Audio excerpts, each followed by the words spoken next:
Assalamualaikum warahmatullahi wabarakatuh. Apa kabar anak-anak Indonesia yang hebat? Jumpa kembali dengan Pak Guru, dan pada pertemuan kali ini, kita akan membahas tentang ekosistem. Apa sajakah komponen pembentuk ekosistem itu?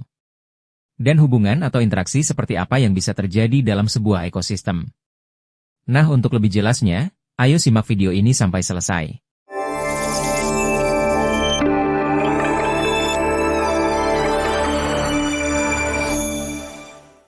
Anak-anakku sekalian yang Pak Guru banggakan. Bumi sebagai tempat tinggal makhluk hidup tersusun dari berbagai ekosistem. Setiap ekosistem memiliki karakter yang berbeda dengan lainnya. Meskipun demikian, setiap komponen dalam ekosistem kita jaga keseimbangannya. Dan menjaga keseimbangan ekosistem merupakan salah satu bentuk elemen dalam profil pelajar Pancasila, yaitu berakhlak kepada alam. Anak-anakku sekalian, ekosistem adalah hubungan atau interaksi yang terjadi antara makhluk hidup dan benda tidak hidup yang saling ketergantungan satu dengan lainnya. Ekosistem terbentuk dari beberapa komponen, yaitu komponen biotik dan komponen abiotik. Komponen biotik terdiri atas semua makhluk hidup yang ada di dalam ekosistem. Berdasarkan cara mendapatkan makanan, komponen biotik dibagi menjadi produsen, konsumen, dan pengurai. Produsen adalah makhluk hidup yang mampu membuat makanan sendiri, misalnya melalui proses fotosintesis.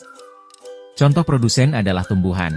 Konsumen adalah makhluk hidup yang tidak dapat membuat makanan sendiri dan bergantung kepada organisme lain untuk memperoleh makanan. Berdasarkan sumber makanannya, konsumen dibedakan menjadi 3, yaitu herbivor.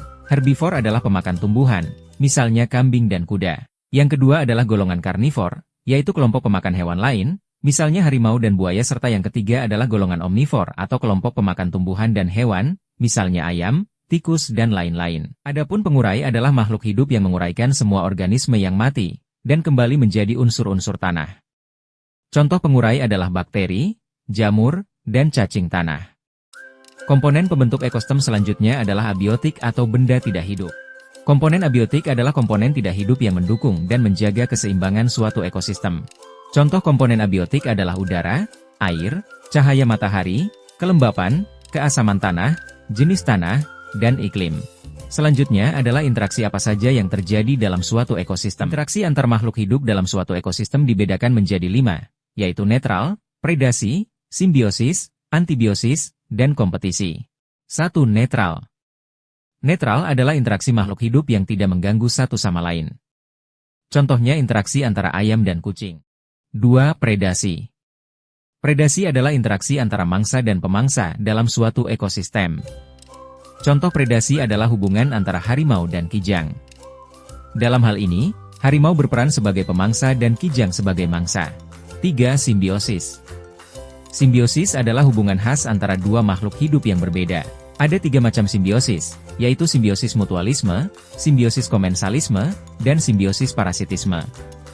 Simbiosis mutualisme. Simbiosis mutualisme adalah hubungan antara makhluk hidup berbeda jenis yang saling menguntungkan. Contohnya hubungan antara kupu-kupu dan bunga. Dalam hal ini, kupu-kupu mendapat keuntungan berupa sari bunga, sedangkan bunga memperoleh keuntungan sebab kupu-kupu membantu proses penyerbukan.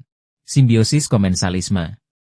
Simbiosis komensalisme adalah simbiosis di mana salah satu simbion mendapat keuntungan dan simbion lain tidak dirugikan. Contohnya, tanaman anggrek yang menempel pada pohon inang. Anggrek menempel pada pohon untuk memperoleh cahaya matahari yang cukup. Pohon inang tidak dirugikan dengan keberadaan anggrek sebab anggrek tidak menyerap sari makanan yang dimiliki pohon. Simbiosis parasitisme. Simbiosis parasitisme adalah simbiosis di mana salah satu simbion memperoleh keuntungan, sedangkan simbion lain dirugikan. Contohnya hubungan antara tali putri dan pohon inang.